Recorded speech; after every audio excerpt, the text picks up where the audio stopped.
옛날 어느 산골 마을에 사계절 내내 맑은 물이 흐르고 뒷산에는 울창한 소나무 숲이 병풍처럼 둘러쳐진 평화로운 곳이 있었는데, 그 마을 가장 높은 언덕 위에는 고래등 같은 기와집이 한 채 자리 잡고 있었습니다.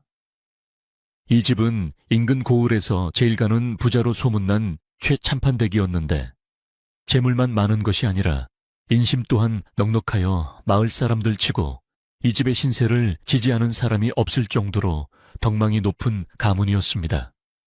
집안 곳곳에는 하인들이 분주하게 오가며 활기가 넘쳤고, 굴뚝에서는 아침 저녁으로 하얀 연기가 피어올라 마을 사람들에게 따뜻한 밥 짓는 냄새를 풍기곤 했으니 그 풍경만 보아도 참으로 복받은 집안임을 알 수 있었습니다.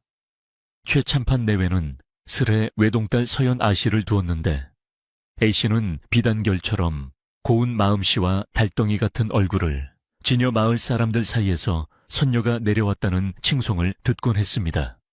그러나 이 평화로운 기와집 마당 한 구석에는 묵묵히 자신의 일만 하는 덩치 큰 사내 하나가 있었으니 사람들은 그를 돌쇠라고 불렀습니다.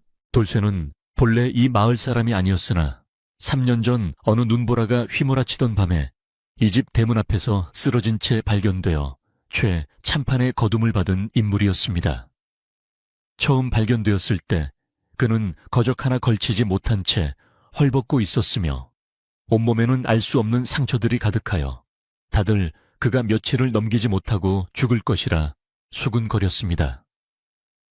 하지만 최참판댁의 따뜻한 보살핌과 끈질긴 생명력 덕분에 그는 기적처럼 깨어났고, 몸을 추스른 뒤로는 자신을 살려준 은혜를 갚겠다며 이 집의 머슴이 되기를 자청했습니다. 그는 말수가 적어 하루 종일 입을 떼는 법이 거의 없었으나 힘은 장사여서 보통 장정 서너 명이 달라붙어야 할 일도 혼자서 거뜬히 해치우곤 했습니다. 장작을 패면 도끼질 한 번의 아름들이 나무가 쩍쩍 갈라졌고, 물을 길어 나르면 물통 2개를 양어깨에 쥐고도 산길을 평지처럼 뛰어다녔으니 집안의 굳은 일은 도맡아 하면서도 힘든 기색 하나 내비치지 않았습니다. 마당 쓸기부터 시작해 논일 밭을 가리지 않고 억척같이 일하는 돌쇠를 보며 처음에는 경계하던 다른 하인들도 점차 그를 인정하게 되었고, 최참판 역시 그를 믿음직한 일꾼으로 여기게 되었습니다.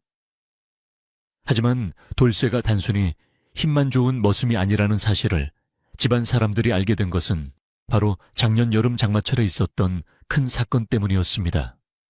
그해 여름은 유난히 비가 많이 내려 가을물이 불어나고 둑이 무너질까 걱정하던 때였는데, 서연 아씨가 불어난 계곡물을 구경하러 갔다가 그만 미끄러운 바위를 잘못 밟아 거센 물살에 휩쓸리는 사고가 발생하고 말았습니다.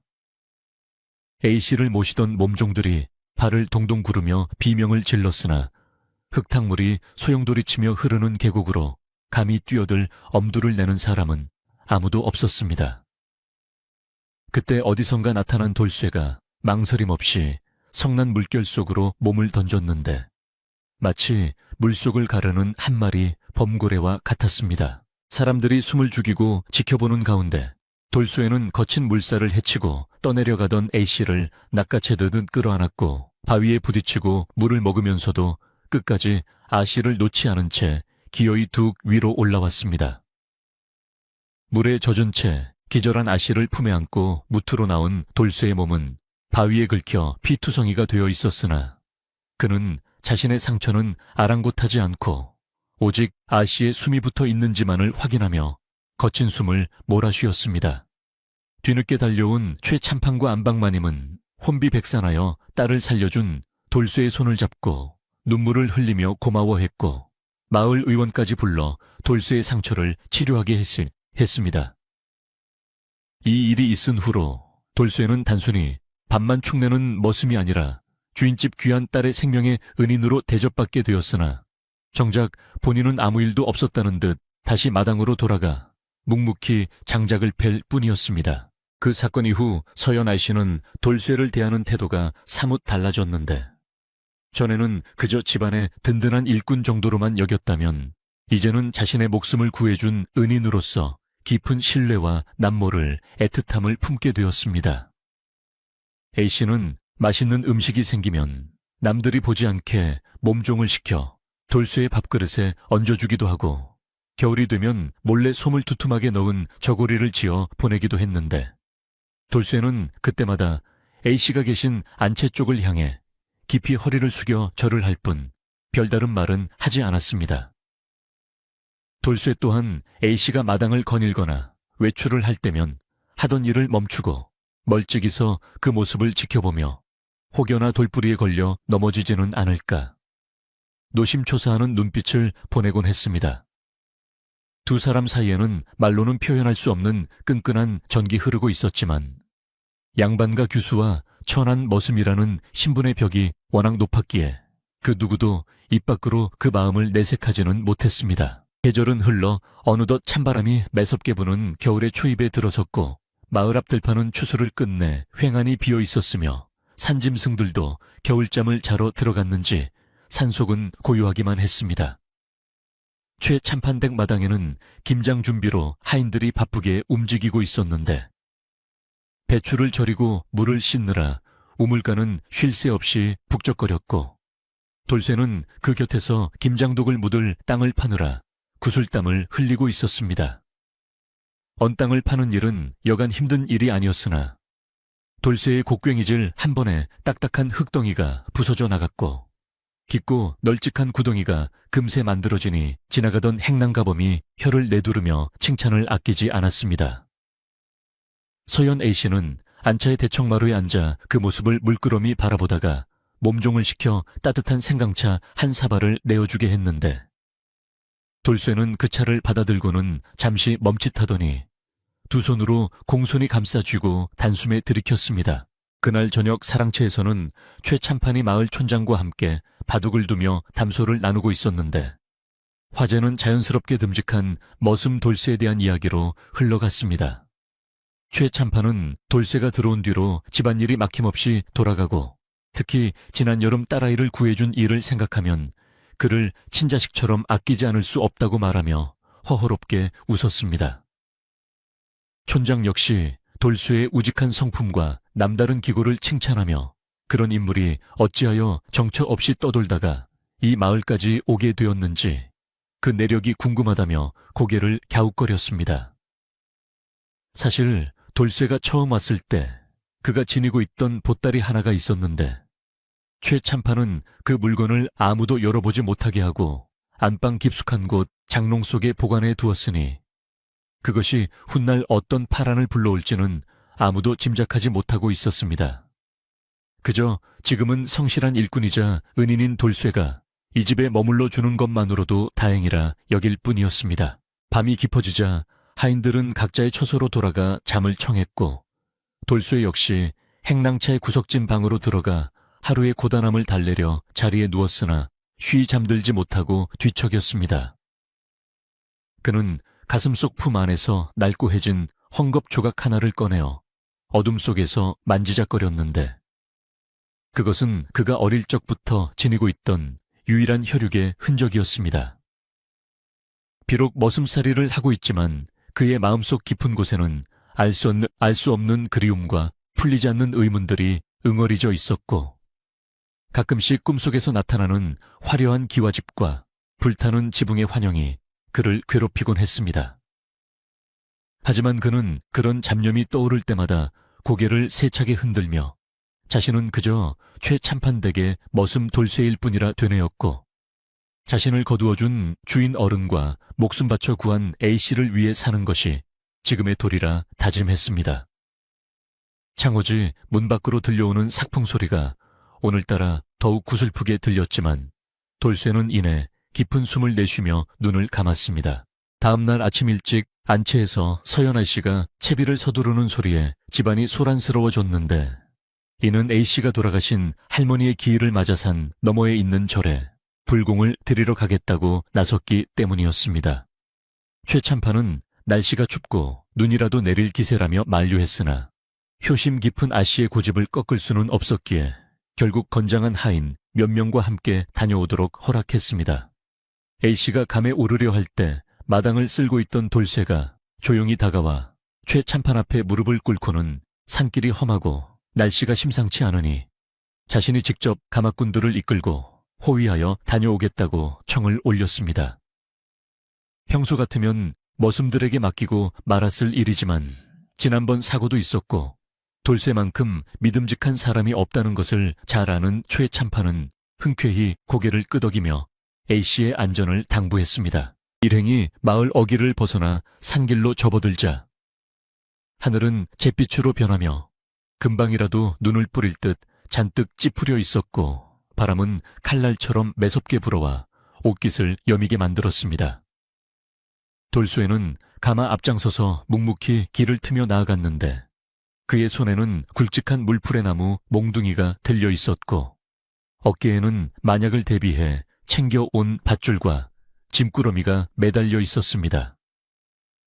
산 중턱에 이르자 아니나 다를까 하얀 눈송이가 하나둘 날리기 시작하더니 이내 한방눈으로 변해온 세상을 하얗게 뒤덮기 시작했고 좁은 산길은 금세 미끄러운 빙판길로 변해버렸습니다. 가마꾼들이 미끄러워 휘청거릴 때마다 돌쇠는 재빨리 달려가 가마를 떠받치며 중심을 잡아주었고 굵은 목소리로 하인들을 독려하며 한 걸음 한 걸음 조심스럽게 발을 옮겼습니다. 가마 안에 타고 있던 서연 아씨는 덜컹거리는 가마 속에서 불안한 마음을 감추지 못한 채 창문을 살짝 열어 밖을 내다보았는데 앞장서서 눈보라를 헤치고 나가는 돌쇠의 넓은 등이 보이자 묘한 안도감을 느꼈습니다. 눈발이 점점 굵어져 앞이 잘 보이지 않을 정도가 되었고 가마꾼들은 추위와 피로에 지쳐 입김을 뿜으며 힘겨워했지만 돌쇠는 지친 기색 없이 묵묵히 눈을 밟으며 길을 재촉했습니다. 절까지는 아직도 한참을 더 가야 했고 날은 점점 어두워지고 있어 자칫하면 산속에서 고립될 수도 있는 위험한 상황이었으나 돌쇠의 눈빛은 흔들림 없이 오직 앞만 응시하고 있었습니다. 그는 직감적으로 오늘 이 산행이 평탄치 않을 것임을 느끼고 있었고 주변의 지형과 바람의 소리에 귀를 기울이며 혹시 모를 짐승의 출몰이나 산사태의 징후를 살피느라 온 신경을 곤두세웠습니다. 어느새 일행은 깎아지른 듯한 절벽을 끼고 도는 난코 쓰인 깔딱고개에 다다르게 되었는데 이곳은 평소에도 위험하기로 소문난 곳이라 마을 사람들도 겨울철에는 잘 다니지 않는 길이었습니다. 눈이 수북이 쌓여 길과 낭떠러지의 경계가 모호해진 탓에 한 발만 잘못 디디면 천길 낭떠러지로 굴러떨어질 수 있는 아찔한 상황이 펼쳐졌고 가마꾼들은 공포에 질려 더 이상 못 가겠다고 주저앉으려 했습니다. 그때 돌쇠가 큰 소리로 호통을 치며 정신을 차리라고 일갈했고 자신이 직접 가마의 한쪽 채를 어깨에 맨 채 앞장서서 길을 다져 나갔습니다. 그의 발은 꽁꽁 언 땅을 쇳덩이처럼 단단하게 딛고 섰으며 그의 팔뚝에는 힘줄이 불끈 솟아올라 보는 이로 하여금 경외감을 불러일으킬 정도였습니다. 그렇게 한참을 위태롭게 올라가던 중 갑자기 산 위쪽에서 우르릉거리는 굉음이 들려왔고 모든 일행이 그 자리에 얼어붙어 소리나는 쪽을 쳐다보았습니다. 그것은 쌓인 눈의 무게를 이기지 못한 거대한 바위와 눈더미가 쏟아져 내리는 소리였고 눈사태는 순식간에 좁은 산길을 덮칠 기세로 밀려 내려오고 있었습니다. 가마꾼들은 비명을 지르며 혼비백산하여 흩어졌고 가마는 덩그러니 길 한복판에 남겨져 꼼짝없이 눈더미에 휩쓸릴 위기에 처하게 되었습니다. 서연아 씨는 가마 안에서 공포에 질려 소리조차 지르지 못하고 눈을 질끈 감았는데 바로 그 순간 돌쇠가 번개처럼 가마 쪽으로 몸을 날렸습니다. 돌쇠는 쏟아지는 눈더미와 바위들을 등지고 서서 온몸으로 가마를 감싸 안았고 거대한 충격이 그의 등을 강타했지만 그는 이를 악물고 버텨내며 비명 한 번 지르지 않았습니다. 흙먼지와 눈보라가 뒤섞여 한치 앞을 분간할 수 없는 아수라장이 펼쳐졌고 주변의 나무들이 꺾여나가는 소리가 요란하게 울려 퍼졌습니다. 한참 뒤 굉음이 멈추고 뿌연 눈가루가 가라앉았을 때 다른 하인들은 먼발치에서 몸을 떨며 참혹한 현장을 바라보았는데 가마가 있던 자리는 수북한 눈더미에 파묻혀 형체조차 보이지 않았습니다. 하인들이 울부짖으며 맨손으로 눈을 파헤치기 시작했을 때 눈더미 속에서 꿈틀거리는 움직임이 포착되었고, 이내 흙투성이가 된 돌쇠가 엄청난 무게에 눈과 자네를 어깨로 밀어 올리며 모습을 드러냈습니다. 그는 피가 흐르는 이마를 닦을 생각도 하지 않은 채 품 안에 감싸고 있던 가마의 문을 열어젖혔고, 다행히 가마는 돌쇠의 몸이 방패가 되어준 덕분에 찌그러지기는 했으나 부서지지는 않아 서연 A씨는 기절했을 뿐 무사한 상태였습니다. A씨가 무사한 것을 확인한 돌쇠는 그제야 안도의 한숨을 내쉬며 털썩 무릎을 꿇었는데, 그의 등 뒤로는 날카로운 바위 파편들이 꽂혀 있어 옷이 찢겨나가고 붉은 선혈이 배어나오고 있었습니다. 하지만 그는 고통을 참아내며 정신을 잃은 A씨를 조심스럽게 업었고 멍하니 서 있는 하인들에게 어서 산을 내려가자고 재촉했습니다. 절에 가는 것은 이미 불가능해졌고, 날이 저물기 전에 마을로 돌아가 아씨를 치료해야 한다는 생각뿐이었기에 그는 비틀거리는 걸음으로 다시 눈길을 헤치며 산을 내려가기 시작했습니다. 마을로 돌아오는 길은 갈 때보다 배는 더 힘들고 고통스러웠지만 돌쇠는 등에 업힌 아씨의 온기를 느끼며 초인적인 힘을 발휘해 한 걸음도 쉬지 않고 걸었습니다. 집에 도착했을 때 최참판 내외는 사색이 되어 대문 앞까지 뛰쳐나왔고, 피투성이가 된 채 A씨를 업고 들어서는 돌쇠를 보며 말을 잇지 못했습니다. A씨를 안방 아랫목에 눕히고 나서야 돌쇠는 긴장이 풀렸는지 마당에 그대로 쓰러져 정신을 잃고 말았는데, 의원이 달려와 살펴보고는 혀를 내두르며 이 정도 상처를 입고 산을 내려온 것은 기적이라고 말했습니다. 온 집안이 발칵 뒤집혔고 최참판은 자신의 딸을 2번이나 죽음의 문턱에서 구해낸 이 우직한 사내를 내려다보며 깊은 생각에 잠겼습니다. 그날 밤 최참판은 잠든 딸의 머리맡을 지키며 곰곰이 생각한 끝에 중대하고도 파격적인 결심을 하게 되었습니다. 칠흑 같은 어둠 속에서 최참판의 눈은 결연하게 빛났고, 그는 이 생명의 은인을 더 이상 머슴으로만 둘 수는 없다고 판단했습니다. 이는 단순히 은혜를 갚는 차원을 넘어 험난한 세상에서 딸아이를 끝까지 지켜줄 수 있는 사람은 오직 돌쇠뿐이라는 확신이 섰기 때문이었습니다. 바깥에는 여전히 눈보라가 몰아치고 있었지만 방 안의 공기는 따뜻했고, 운명의 수레바퀴는 이제 아무도 예상치 못한 방향으로 서서히 그러나 확실하게 굴러가기 시작했습니다. 돌쇠가 깨어나는 순간 그를 기다리고 있는 것은 따뜻한 밥상뿐만이 아니라 그의 인생을 송두리째 뒤흔들 놀라운 제안이 될 것이었으니, 이 고요한 상월마을에 닥쳐올 파란의 서막이 올랐습니다. 돌쇠가 정신을 차린 것은 사흘이라는 시간이 훌쩍 지나간 뒤였는데, 그가 눈을 떴을 때 가장 먼저 느껴진 것은 코끝을 맴도는 쌉싸름한 한약 냄새와 따뜻한 아랫목의 온기였습니다. 무거운 눈꺼풀을 힘겹게 들어올리자 눈에 들어온 풍경은 평소 그가 기거하던 행랑채의 좁고 어두운 방이 아니라 윤기가 흐르는 장판과 병풍이 둘러쳐진 사랑채의 손님방이었습니다. 그는 자신이 왜 이런 귀한 곳에 누워있는지 의아해하며 몸을 일으키려 했으나 온몸을 짓누르는 통증과 욱신거리는 등허리의 상처 때문에 외마디 신음과 함께 다시 자리에 눕고 말았습니다. 그때 방문이 조용히 열리며 하얀 사기 그릇에 김이 모락모락 나는 탕약을 받쳐든 서연 아씨의 몸종이 들어왔는데, 깨어난 돌쇠를 보고는 화들짝 놀라며 기쁜 표정으로 안채를 향해 소리쳤습니다. 잠시 후 거친 발소리와 함께 최참판이 버선발로 방으로 들어왔고, 그 뒤를 이어 안방마님과 의원까지 줄지어 들어오니 돌쇠는 송구스러운 마음에 어쩔 줄을 몰라하며 이불 속으로 몸을 숨기려 했습니다. 최참판은 인자한 미소를 지으며 돌쇠의 어깨를 지그시 눌러 눕게 했고, 자네가 내 딸을 살리기 위해 그 험한 눈길을 뚫고 왔으니 이 정도 대접은 약소한 것이라며 부드럽게 위로했습니다. 의원은 돌쇠의 맥을 짚어보고 상처 부위를 꼼꼼히 살피더니 천만다행으로 뼈는 상하지 않았고 젊은 사람이라 회복이 빠르니 며칠만 더 푹 쉬면 거동하는데 무리가 없을 것이라고 진단했습니다.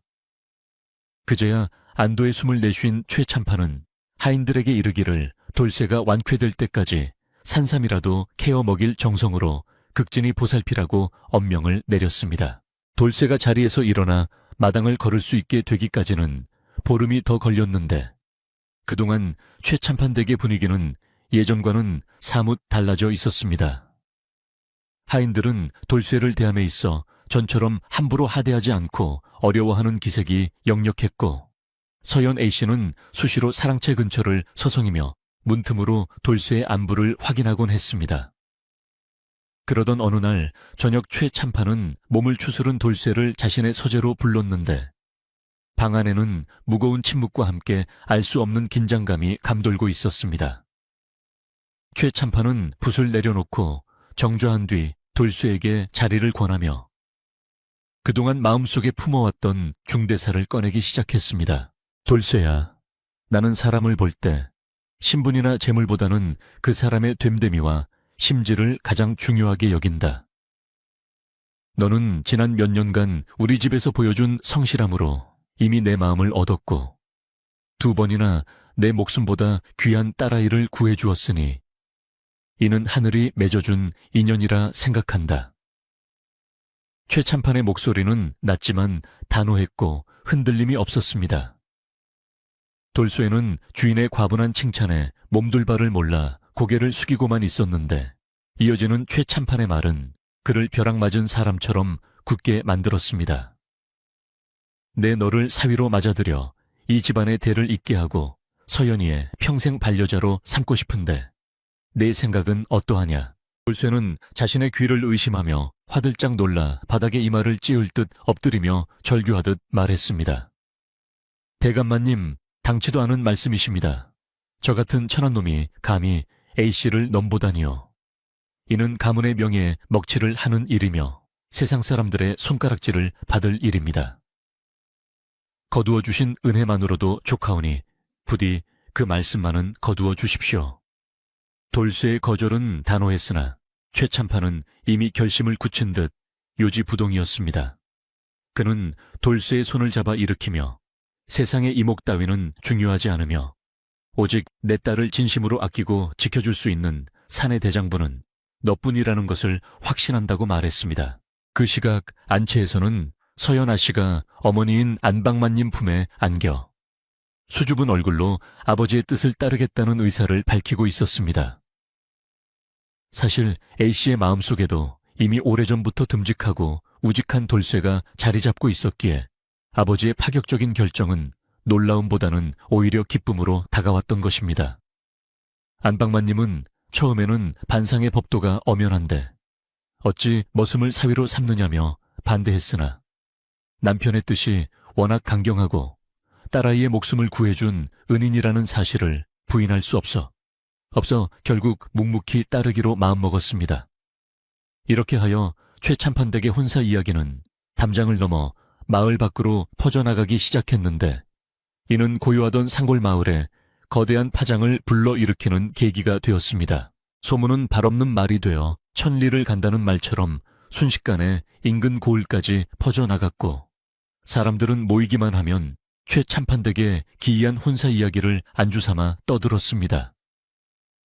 가을가 빨래터의 아낙네들은 세상의 머슴이 하루아침에 대감집 사위가 된다니 이게 무슨 꿈같은 일이래 하며 부러움 반 질투 반 섞인 목소리로 수군거렸고 장터의 장사치들은 최참판이 사람 볼 줄 아는구먼.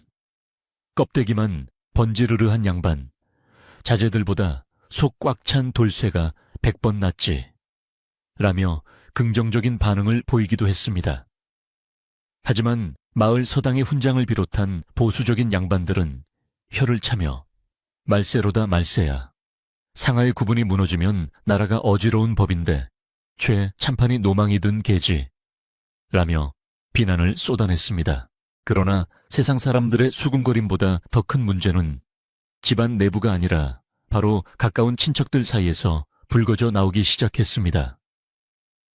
최참판에게는 칠성이라는 이름의 먼 조카벌 되는 친척이 하나 있었는데 그는 읍내에서 투전판을 기웃거리며 방탕한 생활을 일삼는 남봉꾼이었습니다. 칠성은 최 참판에게 아들이 없음을 기회로 여기고 언젠가는 자신이 양자로 들어가거나 재산을 가로챌 수 있을 것이라는 헛된 야망을 품고 살던 위인이었습니다. 그런데 뜬금없이 굴러들어온 머슴놈이 서연 아씨와 혼인하여 그 막대한 재산을 차지하게 생겼다는 소식을 듣자 그의 눈은 탐욕과 분노로 뒤집히고 말았습니다. 칠성은 그 길로 읍내 건달패들과 술을 퍼마시며 분통을 터뜨렸고 술기운을 빌려 최참판댁으로 쳐들어가 난동을 부리기로 작정했습니다. 그는 씩씩거리며 대문을 박차고 들어와 마당 한가운데서 고래고래 소리를 지르며 최참판을 찾았습니다. 숙부님, 이게 도대체 무슨 해고에 망측한 소리입니까? 족보도 없는 천한 놈을 사위로 들이시다니요. 조상님들 뵐 면목이 없지도 않으십니까? 그의 고함 소리에 하인들이 겁에 질려 숨죽였고 평화롭던 집안은 순식간에 아수라장으로 변했습니다. 사랑채에서 나온 최참판은 칠성을 차가운 눈빛으로 내려다보며 엄한 목소리로 꾸짖었습니다. 내 이놈 내 집안일은 내가 알아서 할 것이니 네가 관여할 바가 아니다. 족보 타령을 하기 전에 네 행실이나 똑바로 하고 다니거라. 최참판의 서슬 퍼런 호통에 기세가 꺾인 칠성은 씩씩거리며 물러났지만 그의 마음속에 자리 잡은 도끼는 더욱 짙어졌습니다. 그는 집으로 돌아가는 길에 침을 퇴 뱉으며 중얼거렸습니다. 두고 보자. 내 저 머슴놈을 가만두나 봐라. 감히 내 밥그릇을 걷어차. 칠성은 돌쇠가 이 집안에 들어와 주인이 되는 것을 막기 위해 수단과 방법을 가리지 않겠다고 다짐하며 음흉한 계략을 꾸미기 시작했습니다. 그는 마을 왈패들을 매수하여 돌쇠에 대한 험담을 퍼뜨리게 하고 돌쇠가 과거의 도적대의 일원이었다는 터무니없는 거짓 소문을 만들어내어 사람들의 마음을 흔들기로 했습니다. 한편 이러한 바깥의 소란스러움 속에서도 돌쇠는 묵묵히 자신의 자리를 지키며 혼례 준비보다는 밀린 집안일에 더 신경을 쓰고 있었습니다. 그는 자신이 정말 A씨의 남편이 될 자격이 있는지 끊임없이 자문하며 괴로워했고 혹여나 자신 때문에 집안에 화가 미치지 않을까 전전긍긍했습니다.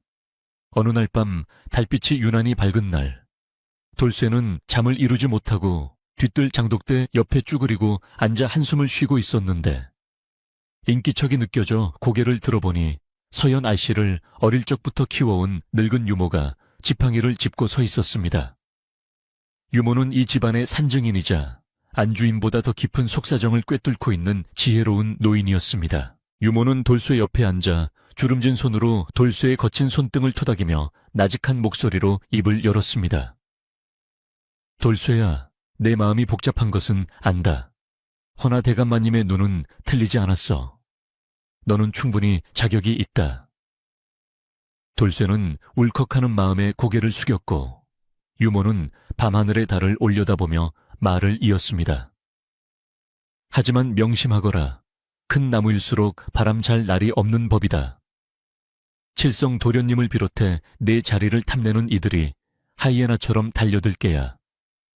지금은 대감마님이 계셔서 너를 막아주지만 혼인을 하고 나면 그 화살은 오로지 네가 감당해야 한다. 유모의 말은 단순한 위로가 아니라 앞으로 닥쳐올 시련에 대한 준엄한 경고였습니다. 유모는 품에서 작은 쌈지 하나를 꺼내 돌쇠의 손에 쥐어주며 덧붙였습니다. 이건 내가 절에 가서 받아온 부적이다. 내 몸을 지켜줄 것이야. 그리고 네가 이 집에 처음 올 때 지니고 왔던 그 보따리 말이다. 대감마님께서 깊이 간직하고 계시지만 언젠가는 그것이 세상 밖으로 나와야 할 때가 있을지도 모른다. 내 과거가 너를 올가맬 수도 혹은 너를 살릴 수도 있음을 잊지 말거라. 돌쇠는 유모의 알 수 없는 말에 의아함을 느꼈지만 그 속에 담긴 진심 어린 걱정을 알기에 말없이 고개를 끄덕였습니다. 유모는 칠성이 저지를지도 모를 해코지에 대비해 항상 몸가짐을 조심하고 특히 술과 여자를 이용한 함정을 경계하라고 신신당부한 뒤 안채로 사라졌습니다. 다음 날부터 칠성의 사주를 받은 왈패들이 마을 곳곳에서 돌쇠를 헐뜯는 노래를 부르기 시작했습니다. 굴러온 돌이 박힌 돌 빼낸다네, 머슴이 주인되어 떵떵거린다네. 아이들은 영문도 모른 채 그 노래를 따라 불렀고, 마을 사람들 사이에서는 돌쇠가 사실은 흉악한 범죄자여서 신분을 숨기고 숨어들었다는 소문이 사실인 양 퍼져나갔습니다. 시장에 심부름을 나갔던 다른 하인들이 얼굴이 붉어져 돌아와서는 억울함을 호소했지만 돌쇠는 그저 묵묵부답으로 일관하며 흔들리지 않는 모습을 보여주려 애썼습니다. 하지만 그의 속은 새까맣게 타들어가고 있었고 자신을 바라보는 사람들의 눈빛이 경멸과 의심으로 바뀌어가는 것을 느끼며 뼈저린 고독감을 맛보아야 했습니다. 최참판은 이러한 흉흉한 소문을 잠재우기 위해 혼례 날짜를 더욱 앞당기기로 결정했고 집안은 본격적인 잔치 준비로 눈코뜰 새 없이 바빠졌습니다. 전국 각지에서 비단과 사내진미가 실려 들어왔고 마당에는 차이를 치기 위한 기둥들이 세워졌습니다.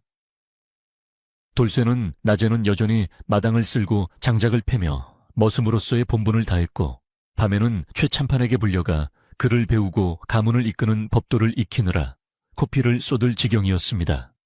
글자라고는 까막눈이었던 그가 붓을 잡고 떨리는 손으로 한 획 한 획 글씨를 써내려가는 모습은 처절하기까지 했으나 그는 A씨를 위해 그리고 자신을 믿어준 주인을 위해 이를 악물고 버텨냈습니다. 어느 날 오후 칠성이 술에 거나하게 취해 하인들을 대동하고 다시 최참판 댁을 찾았는데 이번에는 혼자가 아니었습니다.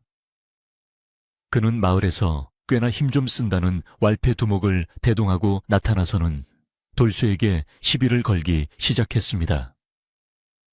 마당에서 짐을 나르던 돌쇠 앞을 막아선 칠성은 비아냥거리는 말투로 말했습니다. 어이 예비신랑, 이제 곧 상전이 되실 몸인데 이런 천한 일을 해서야 쓰겠나. 내 놈의 본색을 낱낱이 밝혀내어 이 혼사를 기필코 막을 테니 그리 알아라. 왈패 두목은 돌쇠의 덩치를 위아래로 훑어보며 비웃음을 흘렸고 칠성은 바닥에 침을 뱉고는 사라졌습니다. 돌쇠는 주먹을 꽉 쥐었지만 싸움을 일으켜 주인의 얼굴에 먹칠을 할 수는 없었기에 묵묵히 참아냈습니다. 혼리의 시기 사흘 앞으로 다가온 날 밤, 돌쇠는 자신의 방에서 잠을 청하려다 문 밖에서 들리는 수상한 발소리에 눈을 떴습니다. 그림자 하나가 창호지 문을 스치고 지나가는 것을 본 그는 직감적으로 칠성이 보낸 자객이나 염탐꾼님을 알아차렸습니다. 그는 숨을 죽이고 문을 열어 밖을 내다보았지만 어둠 속으로 사라지는 검은 옷자락만 보일 뿐 인기척은 이미 사라지고 없었습니다. 다음 날 아침 창고주기가 얼굴이 사색이 되어 달려와 보고를 했는데 창고에 쌓아둔 곡식 가마니들이 칼로 난도질되어 쌀이 바닥에 쏟아져 있었고 벽에는 도둑놈이라는 글씨가 붉은 안료로 쓰여 있다는 것이었습니다. 이 사건은 명백히 돌쇠를 겨냥한 도발이자 경고였으며 집안 사람들을 불안에 떨게 만들기에 충분했습니다. 최참판은 경노하여 관에 고발하려 했으나 돌쇠가 나서서 만류했습니다. 어르신 잔치를 앞두고 관아의 포졸들이 들락거리는 것은 좋지 않습니다. 이는 저를 노린 짓이니 제가 해결하겠습니다. 범인을 잡는 것보다 잔치를 무사히 치르는 것이 우선입니다. 돌쇠의 침착하고 사려 깊은 태도에 최참판은 화를 누그러뜨렸지만 마음 한구석의 불안감은 지울 수 없었습니다. 칠성의 악행은 여기서 멈추지 않을 것이 분명했고 돌쇠와 서연 A씨의 앞날에는 먹구름이 잔뜩 끼어 있었으니 과연 이 혼례가 무사히 치러질 수 있을지 아무도 장담할 수 없는 상황이었습니다. 마침내 기다리고 기다리던 혼례날 아침이 밝아오자 최참판 댁마당은 새벽부터 몰려든 하객들과 구경꾼들로 발 디딜 틈조차 없이 북적거렸는데 하늘도 이들의 앞날을 축복하는 듯 구름 한 점 없이 맑고 푸르렀습니다. 마당 한가운데에는 붉고 푸른 천을 들이운 초래청이 근사하게 차려졌고 기러기 한 쌍이 놓인 상 위에는 촛불이 은은하게 타오르며 경건한 분위기를 자아내고 있었습니다. 신랑 돌쇠는 평생 입어보지 못한 사모관대를 갖추어 입고 얼굴에는 긴장한 기색이 역력했으나 그 늠름한 자태는 여느 양반집 자제 못지않게 위풍당당하여 보는 이들의 감탄을 자아냈습니다. 연지곤지를 곱게 찍고 화려한 화롯을 입은 서연 A씨가 수줍게 고개를 숙인 채 입장하자 하객들 사이에서는 탄성이 터져 나왔고 두 사람은 서로를 향해 맞절을 올리며 백년해로를 맹세했습니다. 마을 사람들은 신분이 다른 두 사람의 결합을 두고 여전히 수군거리는 이들도 있었으나 눈부시게 아름다운 한 쌍의 모습을 직접 눈으로 확인하자 대부분은 그들의 용기에 박수를 보내며 진심 어린 축하를 건넸습니다. 잔치상에는 떡과 과일 고기가 산더미처럼 쌓여 마을 사람 모두가 배불리 먹고도 남을 정도였고 풍물패의 신명나는 가락에 맞춰 남녀노소 할 것 없이 덩실덩실 춤을 추며 축제 분위기를 즐겼습니다. 최참판은 흐뭇한 표정으로 사위가 된 돌쇠에게 술잔을 건넸고 돌쇠는 두 손으로 공손히 잔을 받으며 장인어른의 믿음에 보답하겠다는 결의를 다졌습니다. 칠성은 구석자리에서 이 광경을 지켜보며 술을 들이켰으나 그의 눈빛은 질투와 증오로 이글거리고 있었고 겉으로는 웃고 있었지만 속으로는 날카로운 칼을 갈고 있었습니다. 첫날 밤을 치르고 난 뒤 돌쇠의 신부는 엄연히 이 집안의 사위이자 바깥주인으로 격상되었으나 그는 거만해지거나 게으름을 피우는 법이 결코 없었습니다. 그는 날이 차에 밝기도 전에 일어나 하인들보다 먼저 마당을 쓸고 외양간을 살폈으며 아침밥을 먹자마자 작업복으로 갈아입고 논밭으로 나가 일꾼들과 함께 땀을 흘렸습니다. 하인들이 서방님, 이제는 채통을 지키시고 힘든 일은 아랫사람들에게 맡기십시오. 라고 만류해도 그는 빙긋이 웃으며 내 손으로 일군 곡식이라야 밥맛이 좋은 법일세. 라고 대꾸하며 호미질을 멈추지 않았습니다. 이러한 돌쇠의 솔선수범하는 모습에 처음에는 반신반의하던 소장농들도 점차 그를 진정한 주인으로 인정하고 따르기 시작했고 집안의 농사일은 그 어느 때보다 활기차게 돌아가는 듯 보였습니다. 그러나 평온해 보이는 수면 아래에서는 칠성이 퍼뜨린 악의적인 소문이 독버섯처럼 번져나가며 사람들의 의심을 키우고 있었습니다. 칠성은 읍내 저작거리와 주막을 돌아다니며 최참판댁 사위가 된 그놈이 사실은 관에서 수배 중인 흉악한 산적 두목의 부하이며 신분을 세탁하기 위해 이 마을로 숨어든 것이라는 헛소문을 퍼뜨렸습니다. 그는 돌쇠의 몸에 난 숱한 상처들을 그 증거라고 떠들고 다녔는데 사람들은 처음에는 믿지 않았으나 아니 따댄 굴뚝에 영이 나겠느냐며 하나둘씩 동요하기 시작했습니다. 심지어 마을 아낙네들 사이에서는 돌쇠가 밤마다 몰래 산으로 올라가 옛 동료들과 접선한다는 말도 안 되는 이야기까지 사실인 양 덧붙여져 퍼져나갔습니다. 그러던 중 집안 살림을 도맡아 관리하던 돌쇠에게 치명적인 시련이 닥쳐왔는데 바로 곳간에 곡식이 비는 사건이 연이어 발생한 것이었습니다. 돌쇠가 장부를 꼼꼼히 기록하고 자물쇠를 단속했음에도 불구하고 밤사이에 쌀가마니가 감쪽같이 사라지거나 수확량이 장부와 맞지 않는 일이 빈번해졌습니다.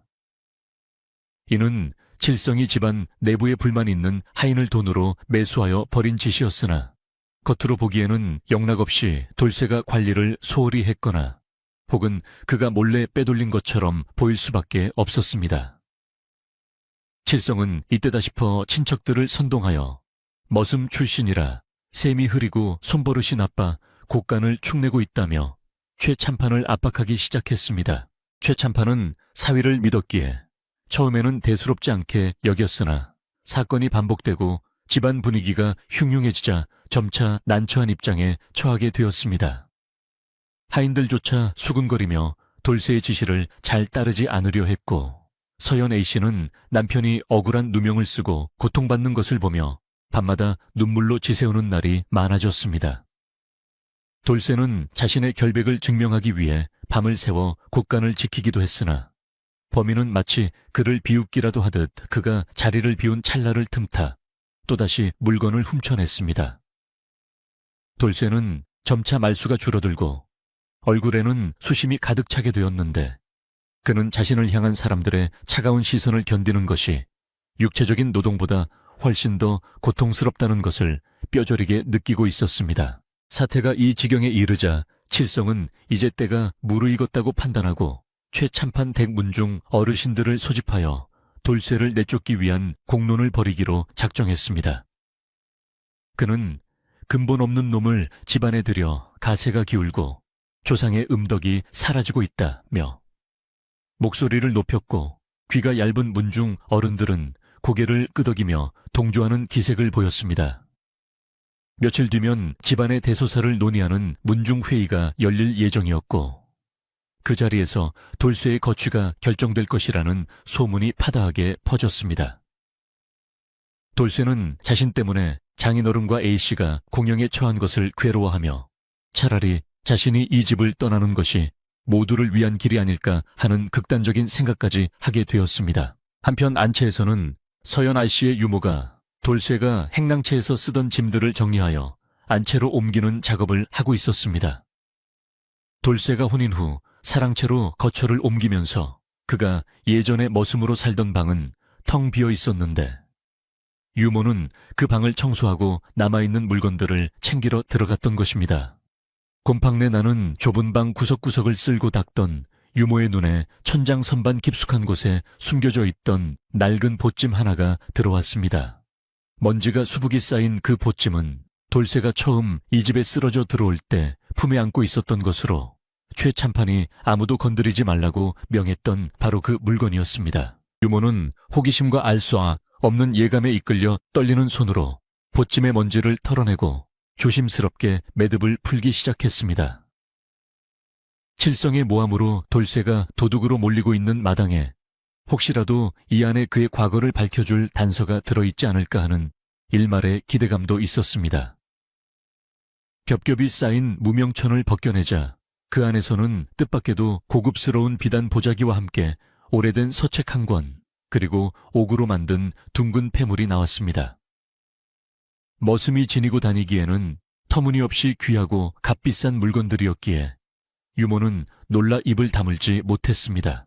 유모는 떨리는 손으로 옥패를 들어 불빛에 비추어 보았는데 그곳에는 정교하게 조각된 문양이 새겨져 있었고 뒷면에는 한자로 누군가의 이름이 선명하게 적혀 있었습니다. 글을 읽을 줄 몰랐던 유모였지만 그 문양이 예사롭지 않다는 것과 이것이 양반께서나 쓰는 귀한 물건이라는 것은 단번에 알아볼 수 있었습니다. 그리고 함께 들어있는 서책 사이에는 빛바랜 편지 한 통이 끼워져 있었는데 겉봉에는 내 아들에게라는 글귀가 흐릿하게 남아 있었습니다. 유모는 직감적으로 이것이 돌쇠의 출생과 관련된 결정적인 증거임을 깨닫고 가슴이 쿵쿵 뛰기 시작했습니다. 그때 밖에서 칠성의 고함 소리가 들려왔는데 그는 문중 어른들을 모시고 마당으로 들이닥쳐 당장 돌쇠를 끌어내라며 행패를 부리고 있었습니다. 이 도둑놈아 썩 나와서 내 죄를 고하라. 내 오늘 기필코 내 놈의 가면을 벗기고야 말겠다. 칠성의 목소리는 살기로 가득 차 있었고 마당은 순식간에 공포 분위기로 휩싸였습니다. 돌쇠는 사랑채에서 나와 묵묵히 마당으로 걸어 나갔는데 그의 표정은 비장하면서도 한편으로는 모든 것을 체념한 듯 슬퍼 보였습니다.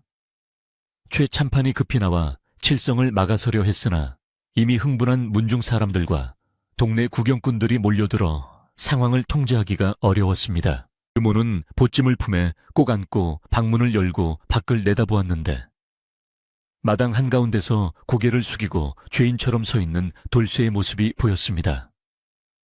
칠성은 의기양양하게 돌쇠를 손가락질하며 이놈이 훔친 곡식을 팔아치운 장부 증거가 여기 있다며 조작된 문서를 흔들어대고 있었습니다. 사람들은 웅성거리며 돌쇠에게 비난의 화살을 쏘아댔고 서연 아씨가 뛰쳐나와 남편의 앞을 막아서며 울부짖었지만 칠성의 기세에 눌려 역부족이었습니다. 유모는 지금 당장 나가서 이 물건을 보여주어야 할지 아니면 대감마님께 먼저 알려야 할지 망설였으나 상황이 너무나 급박하게 돌아가고 있었습니다. 칠성은 하인들에게 명하여 돌쇠를 포박하라고 소리쳤고 주저하는 하인들을 밀치며 자신이 직접 밧줄을 들고 다가갔습니다. 돌쇠는 저항하지 않고 두 눈을 감았는데 그의 머릿속에는 억울함보다는 A씨와 장인어른에게 누를 끼치게 되었다는 자책감이 더 크게 자리 잡고 있었습니다. 바로 그 순간 유모는 더 이상 지체할 수 없다고 판단하고 신발도 제대로 신지 못한 채 마당으로 뛰쳐나갔습니다.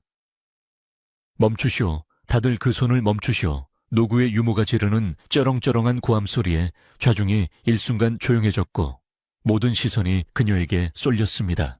유모는 숨을 헐떡이며 돌쇠와 칠성 사이를 가로막고 섰고 그녀의 품에 안긴 보찜을 높이 들어 올렸습니다.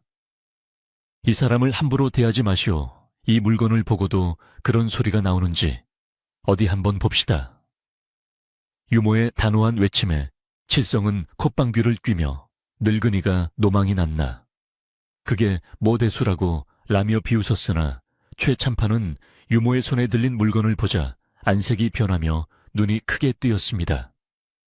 그것은 그가 10여 년 전 절친했던 버시 영모의 누명을 쓰고 참형을 당하기 직전 자신의 아들을 살리기 위해 하인편에 몰래 보냈던 바로 그 정표와 흡사해 보였기 때문입니다.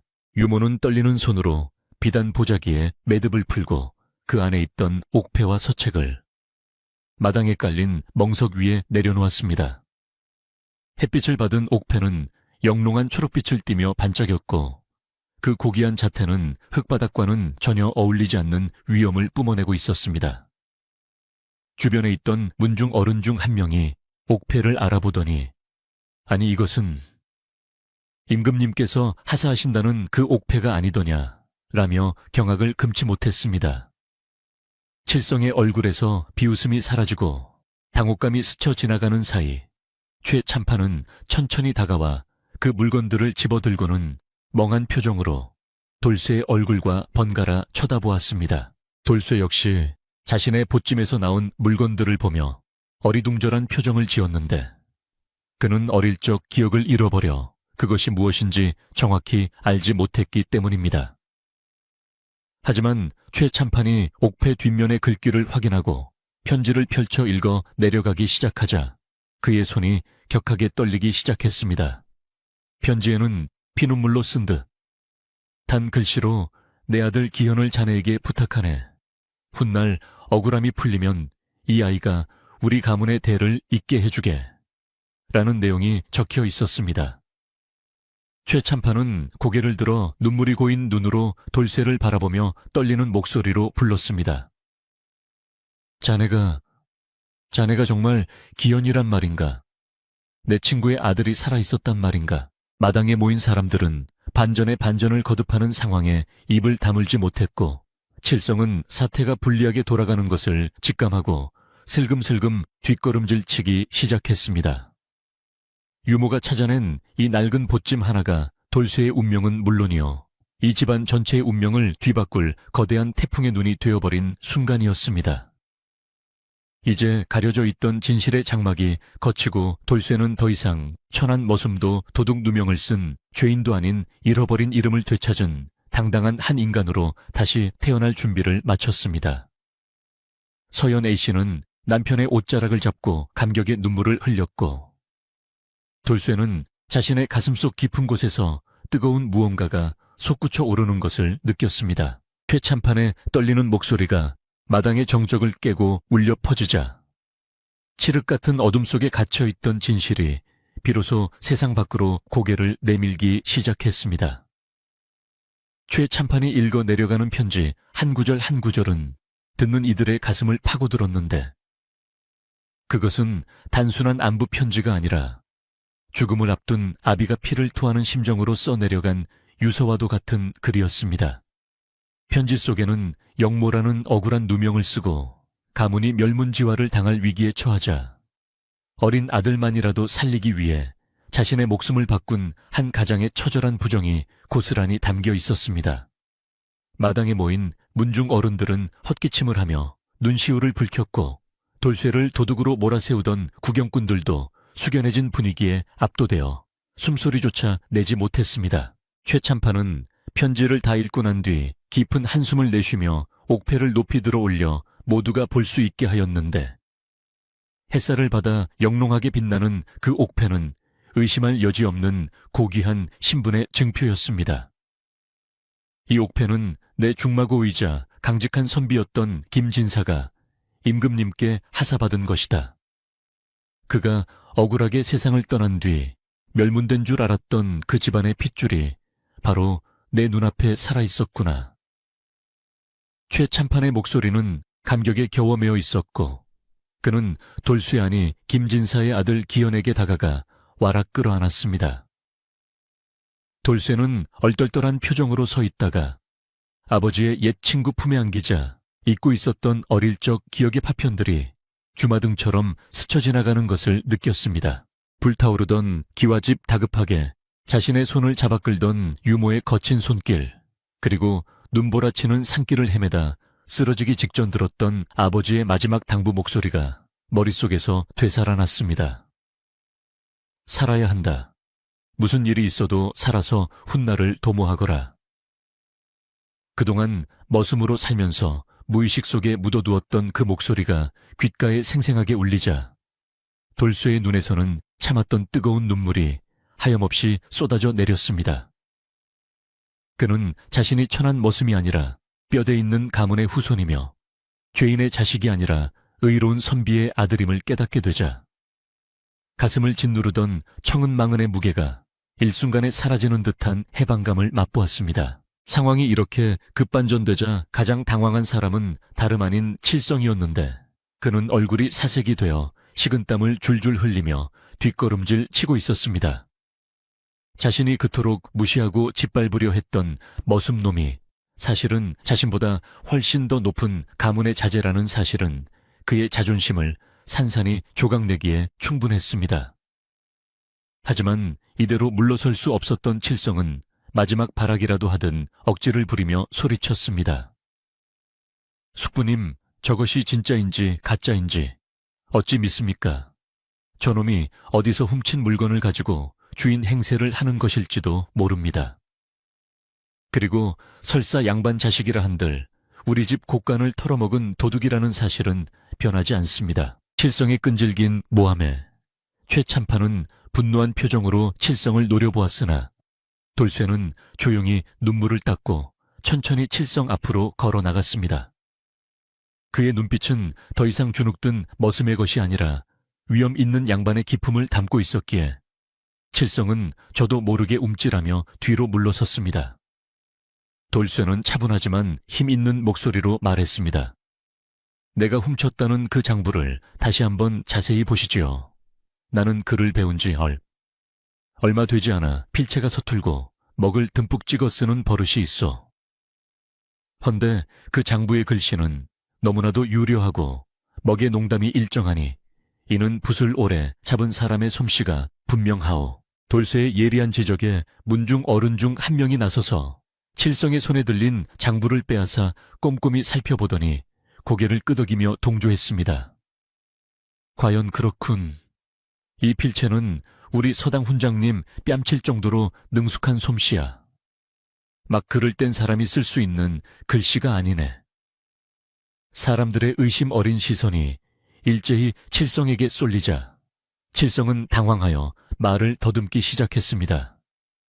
그건 저놈이 다른 사람을 시켜서 썼을 수도 있지 않습니까?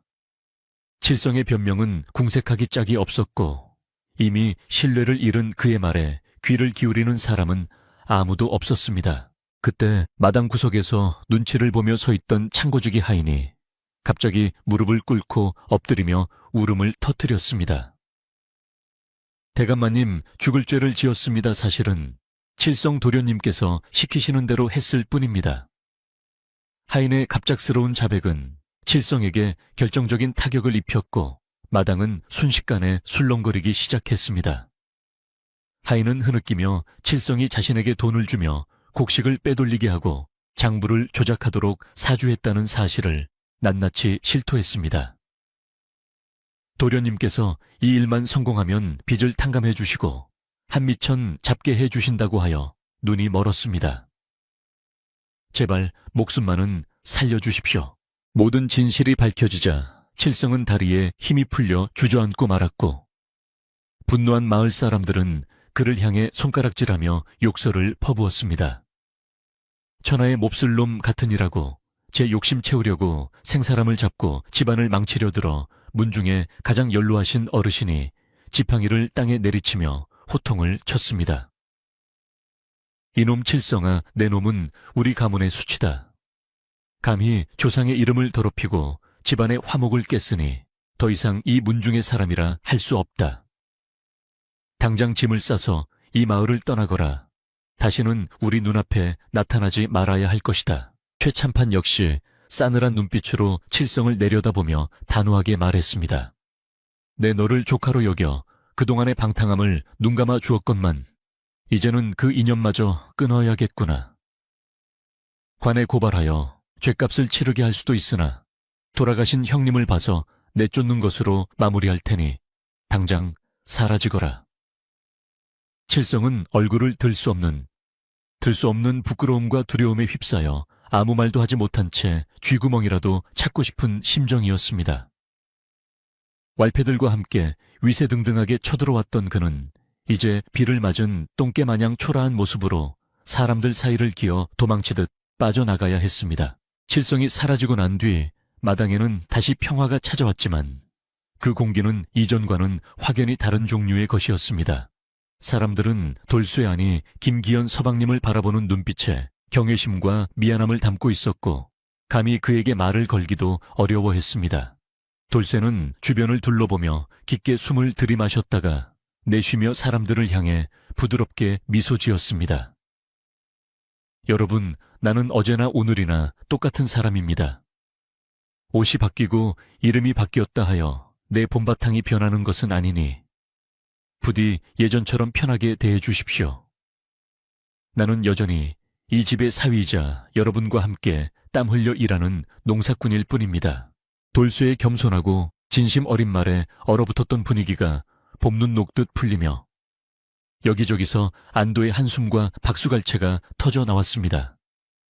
서연아 씨는 눈물이 그렁그렁한 눈으로 남편에게 다가가 그의 손을 꼭 잡았고 두 사람은 서로를 마주보며 말없는 위로와 사랑을 확인했습니다.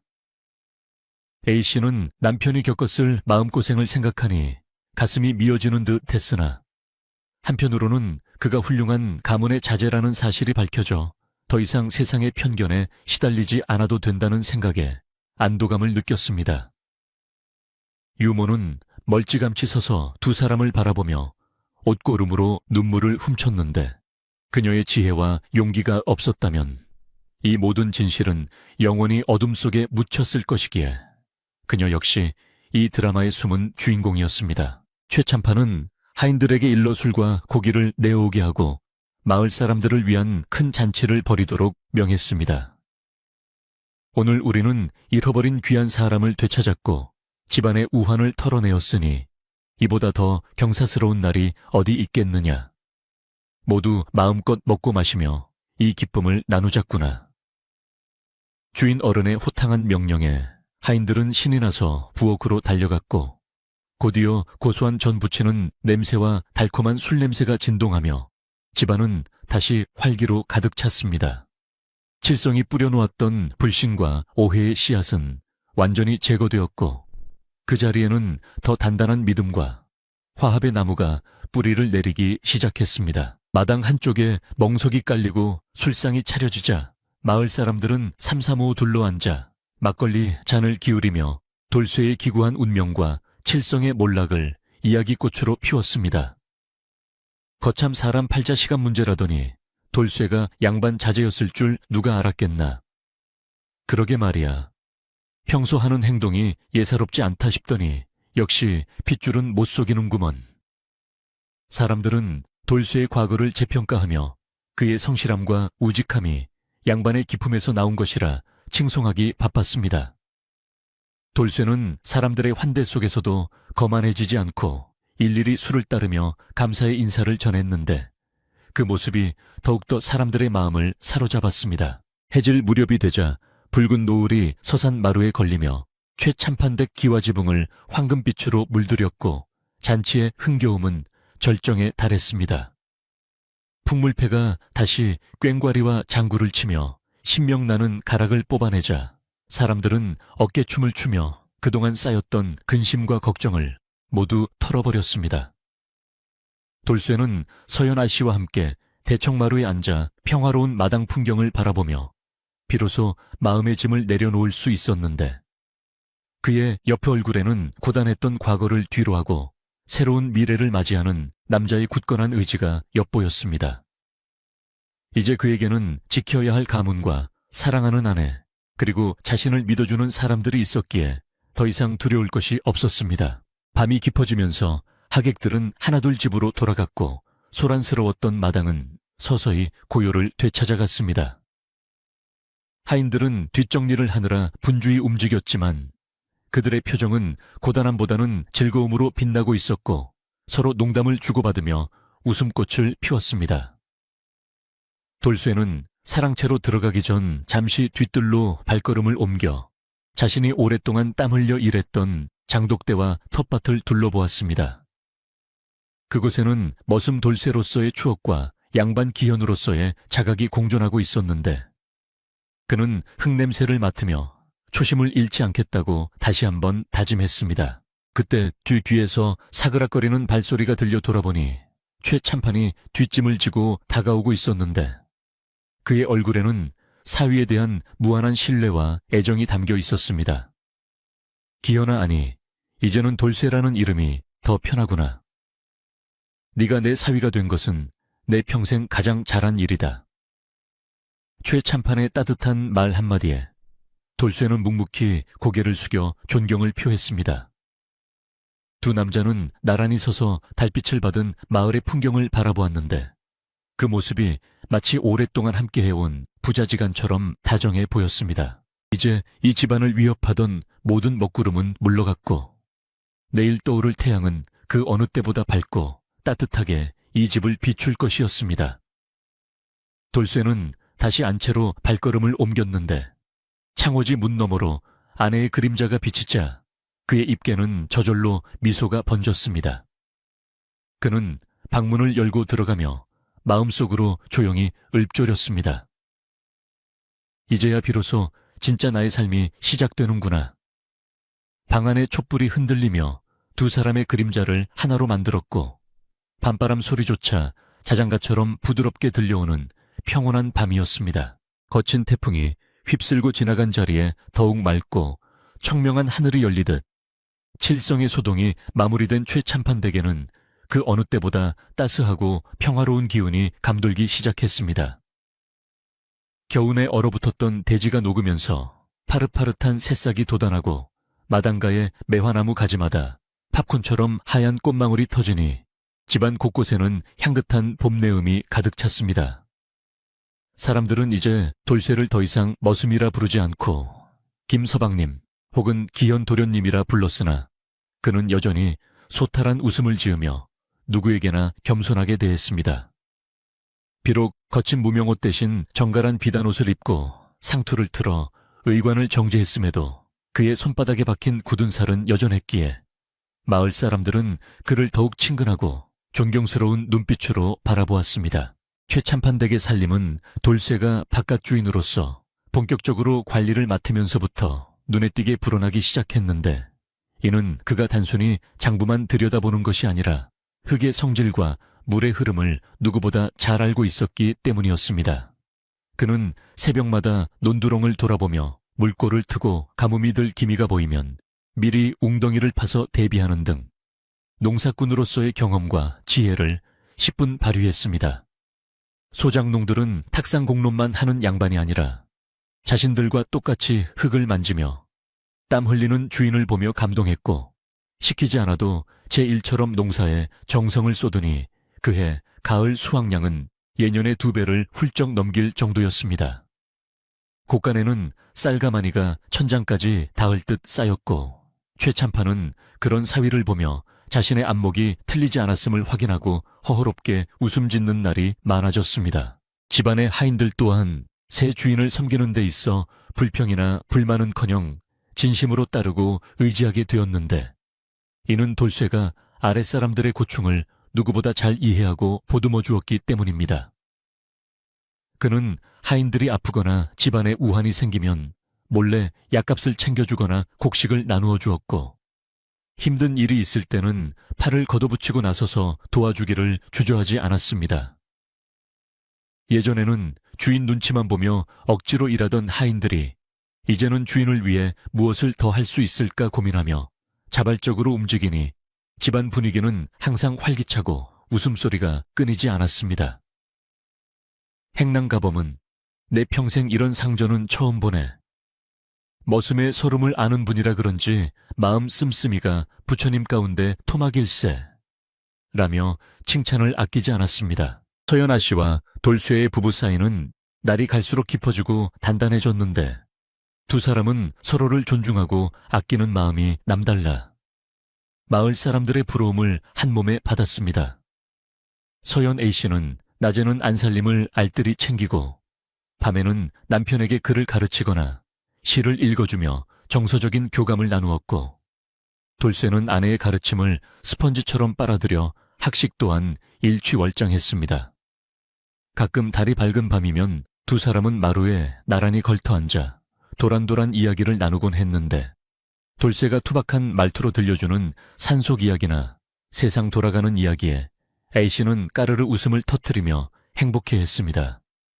그들의 모습은 마치 한 폭의 아름다운 수묵화처럼 고요하고 아름다웠으며 보는 이로 하여금 저절로 미소 짓게 만들었습니다. 그러던 어느 날 한양에서 조정의 관리가 내려와 최참판댁을 찾았는데, 그는 돌쇠의 아버지인 고김진사의 억울한 누명이 벗겨졌음을 알리는 교지를 들고 왔습니다. 조정에서는 뒤늦게나마 김진사의 충심을 알아주고 그를 모함했던 간신들을 처벌한 뒤 그의 관직을 복원하고 자손에게 벼슬길을 열어준다는 내용을 전했습니다. 돌쇠는 마당에 멍석을 깔고 엎드려 교지를 받으며 뜨거운 눈물을 흘렸고 북쪽 하늘을 향해 큰 절을 올리며 돌아가신 아버지의 한을 풀었습니다. 최참판과 서연 아씨 그리고 유모까지 모두 나와 함께 눈물을 흘리며 기뻐했으니, 이는 돌쇠 개인의 경사를 넘어 가문 전체의 영광이자 명예 회복이었습니다. 관리는 돌쇠에게 한양으로 올라가 관직을 제수받을 것을 권하였으나 돌쇠는 정중하게 이를 거절하며 자신의 뜻을 밝혔습니다. 저는 벼슬에 욕심이 없습니다. 그저 이곳에서 흙을 일구며 가족과 이웃을 돌보는 것이 제 분수에 맞는 삶이라 생각합니다. 아버님의 명예가 회복된 것만으로도 저는 더 바랄 것이 없습니다. 그의 단호하고도 겸손한 태도에 관리는 감탄하며 돌아갔고, 마을 사람들은 그가 벼슬을 마다하고 자신들 곁에 남기로 한 것에 대해 큰 감동을 받았습니다. 돌쇠는 권력의 허무함을 누구보다 잘 알고 있었기에 화려한 벼슬길보다는 소박하지만 진실된 행복이 있는 이 산골 마을의 삶을 택한 것이었습니다. 세월은 유수와 같이 흘러 어느덧 돌쇠와 서연 아씨 사이에는 토끼 같은 자식들이 태어났는데, 첫째는 아들이요 둘째는 딸이라 집안은 아이들의 울음소리와 웃음소리로 더욱 북적거렸습니다. 최참판은 손자 손녀를 무릎에 앉히고 재롱을 보는 재미에 푹 빠져 늙는 줄도 모르고 지냈으며, 아이들은 할아버지의 수염을 잡아당기며 응석을 부렸습니다. 돌쇠는 아이들을 엄하게 가르치기보다는 자연 속에서 뛰어놀게 하며 강인하고 바른 심성을 기르도록 했고, 틈날 때마다 자신이 겪었던 고난과 그 속에서 얻은 교훈을 이야기해 주었습니다. 사람은 누구나 귀하고 천함이 따로 없다. 중요한 것은 어떤 마음을 가지고 어떻게 행동하느냐에 달려있는 것이다. 아이들은 아버지의 말씀을 가슴에 새기며 훌륭하게 자라났습니다. 돌쇠의 비밀을 밝혀내는데 결정적인 역할을 했던 유모는 이제 백발이 성성한 할머니가 되었지만 여전히 안채의 윗목을 지키며 집안의 큰 어른 대접을 받았습니다. 그녀는 햇볕이 좋은 날이면 툇마루에 앉아 졸기도 하고 마당에서 뛰어노는 아이들을 바라보며 흐뭇한 미소를 짓곤 했는데 그녀의 얼굴에는 평온함만이 가득했습니다. 돌쇠와 서연 A씨는 유모를 친어머니처럼 극진히 모셨고 맛있는 음식이 생기면 가장 먼저 유모의 방으로 들여보내곤 했습니다. 유모는 가끔 돌쇠의 손을 잡고 내 죽기 전에 자네가 제자리를 찾는 것을 보았으니 이제 여한이 없네 라고 말하며 눈시울을 붉혔고 돌쇠는 따뜻한 손길로 그녀의 주름진 손등을 감싸주었습니다. 다시 가을이 찾아와 온 들판이 황금빛 물결로 넘실거릴 때 최참판댁에서는 마을 사람들을 위한 큰 잔치가 열렸는데 이는 풍년을 감사하고 이웃 간의 정을 나누기 위함이었습니다. 마당에는 핵곡식으로 만든 떡과 술이 풍성하게 차려졌고 마을 사람들은 남녀노소 할 것 없이 모여들어 덩실덩실 춤을 추며 즐거워했습니다. 돌쇠는 사람들 사이를 부지런히 오가며 술을 따르고 덕담을 나누었는데 이제 그는 명실상부한 마을의 존경받는 유지이자 든든한 버팀목으로 자리 잡고 있었습니다.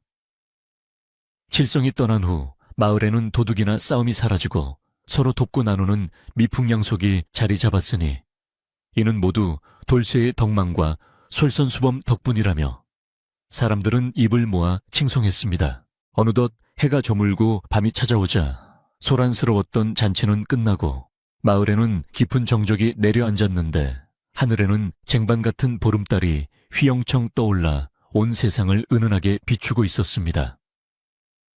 돌쇠는 잠든 아이들의 이불을 덮어주고 밖으로 나와 뒷뜰을 거닐며 달빛 아래 빛나는 장독대를 바라보았습니다. 수년 전 정처 없이 떠돌다 쓰러져 들어왔던 이 집이 이제는 자신의 목숨보다 소중한 보금자리가 되었다는 사실에 가슴 벅찬 감동이 밀려왔습니다. 차가운 겨울바람에 떨던 소녀는 이제 따뜻한 가정과 든든한 울타리를 가진 가장이 되어 이 땅에 단단히 뿌리를 내린 것입니다. 서연아 씨가 겉옷을 챙겨 들고 나와 돌쇠의 어깨에 덮어주며 나직이 말을 건넸습니다. 밤 공기가 찹니다. 무슨 생각을 그리 깊게 하십니까? 돌쇠는 아내의 손을 잡고 자신의 쪽으로 끌어당기며 부드러운 눈빛으로 바라보았습니다. 그저 모든 것이 꿈만 같아서 그렇소. 당신을 만나고 이 집의 가족이 되고 이렇게 평온한 밤을 맞이할 수 있다는 것이 믿기지 않을 만큼 감사합니다. A씨는 남편의 가슴에 머리를 기대며 대답했습니다. 이 모든 것은 서방님의 진심이 만들어낸 결과입니다. 하늘도 서방님의 그 올곧은 마음을 알고 복을 내려주신 것이지요. 두 사람은 한참 동안 말없이 달을 올려다보았는데 바람에 흔들리는 대나무 숲소리가 마치 그들의 앞날을 축복하는 노랫소리처럼 들려왔습니다. 돌쇠는 마음속으로 굳게 다짐했습니다. 이 평화롭고 아름다운 집과 사랑하는 가족, 그리고 자신을 믿어주는 마을 사람들을 지키기 위해서라면 언제까지나 든든한 바람막이가 되겠노라고 말입니다. 그의 눈빛은 흔들림 없이 깊고 맑았으며 맞잡은 두 손의 온기는 차가운 밤 공기조차 녹일 만큼 따뜻했습니다. 밤이 깊어지자 마을의 불빛들이 하나둘 꺼지고 풀벌레 소리만이 자장가처럼 들려오는 시간이 되었습니다. 최참판댁의 대문도 굳게 닫히고 안채와 사랑채의 불도 꺼졌지만 그 집 안에는 눈에 보이지 않는 따스한 행복의 기운이 등불처럼 환하게 타오르고 있었습니다.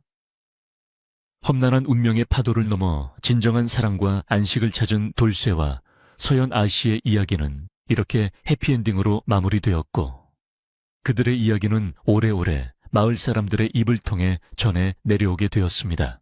오늘 밤도 산골 마을의 바람은 부드럽게 불고 달빛은 어김없이 창가를 비추니 고단한 하루를 보낸 모든 이들이 걱정 근심 내려놓고 이들처럼 편안하고 따뜻한 꿈을 꿀 수 있기를 바라봅니다.